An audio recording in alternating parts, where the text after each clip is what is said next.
আজ বানাবো মাছ ছাড়াই মাছের রেসিপিটি বানানোর জন্য সবার প্রথমেতে ময়দা নিতে হবে। আমি এখানে 1 কাপ মতো ময়দা নিয়েছি। ময়দাটার মধ্যে কিছুটা নুন আর একটু অল্প জোয়ানকে ভালো করে হাতে ঘষে নিয়ে দিতে হবে। আর ওপর থেকে একটুখানি ঘি দিয়েছি ময়ান দেওয়ার জন্য। আপনারা চাইলে এখানেতে সাদা তেলও ব্যবহার করতে পারেন। খুব ভালোভাবে ময়ান দিতে হবে, না হলে জিনিসটা মুচমুচে হবে না। দেখুন, যখন দেখবেন হাতের ডালা পাকিয়ে যাচ্ছে, তারপর সেটাকে অল্প একটু জল দিয়ে ভালো করে মাখাতে হবে। খুব নরম করে মাখবেন না, ঠিক যেমন লুচির ময়দা মাখেন ঠিক তেমনটাই মাখবেন। বেশি নরম করে মাখলে তাহলে ভাজার সময় অসুবিধা হবে। দেখুন, ঠিক ময়দাটা এরকমভাবেই মাখবেন। এটাকে চাপা দিয়ে রেখে দিতে হবে। আমি কিছুটা সেদ্ধ আলু নিয়েছি, সেটাকে ভালো করে গ্রেট করে নেব।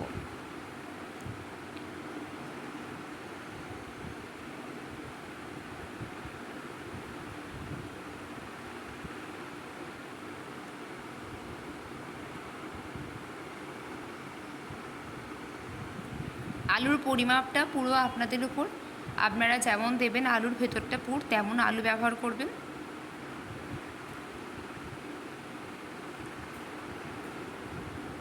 আলু গ্রেট করা হয়ে গেলে একটা কড়াইতে কিছুটা সর্ষের তেল নিয়ে তার মধ্যে একটু কালো জিরে ফোড়ন দিয়ে একটুখানি অল্প ধনে গুঁড়ো আর অল্প হলুদ গুঁড়ো দিতে হবে।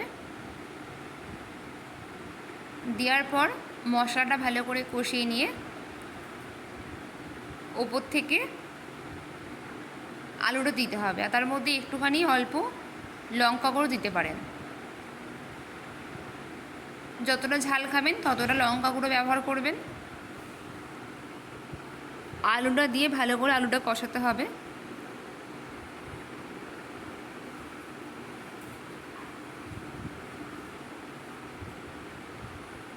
উপর থেকে অল্প একটুখানি লবণ আর অল্প একটু মিট মশলা দিয়ে দিয়েছি। মিট মশলা দিলে স্বাদটা খুব ভালো হয়।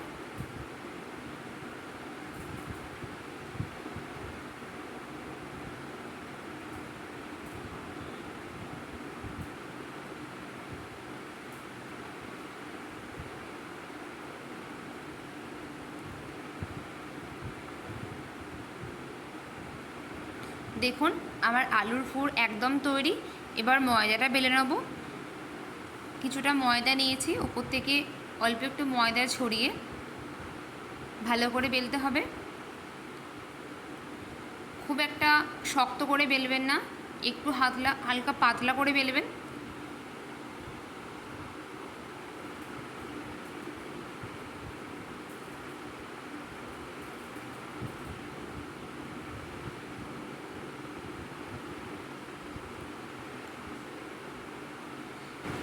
বেলা হয়ে গেলে একটা ছুরি নিয়ে চারপাশটা ঠিক এরকমভাবেই কাটতে হবে।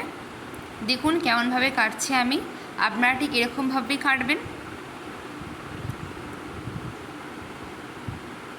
হালকা হাতে কাটতে হবে। তারপর মাঝখানেতে আলুর পুরটাকে দিয়ে দিতে হবে।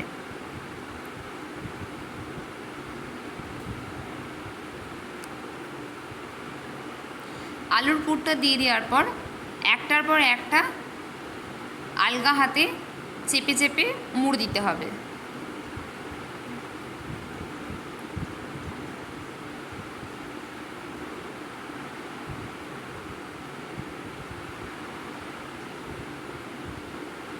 মাছের চোখ করার জন্য আমি ওপর থেকে এখানেতে একটা গোলমরিচের গুঁড়ো দিয়েছি। দেখুন, লাগছে মাছের মতো। এরপর একটা কড়াইতে কিছুটা সাদা তেল নিয়ে তেলটাকে গরম হয়ে যাওয়ার পর তার মধ্যে একটা একটা করে ছেড়ে দিতে হবে মাছগুলো। এই সময় গ্যাসের ফ্লেমটা খুব বাড়াবেন না, তাহলে ওপর থেকে লাল হয়ে যাবে কিন্তু ভেতর থেকে জিনিসটা পুরোটাই কাঁচা থেকে যাবে। একদম গ্যাসের ফ্লেমটা হালকা করে ভাজবেন।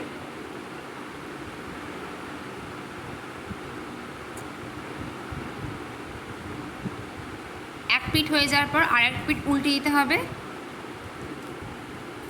দেখুন আমার নিরামিষি মাছ একদম তৈরি হয়ে গেছে।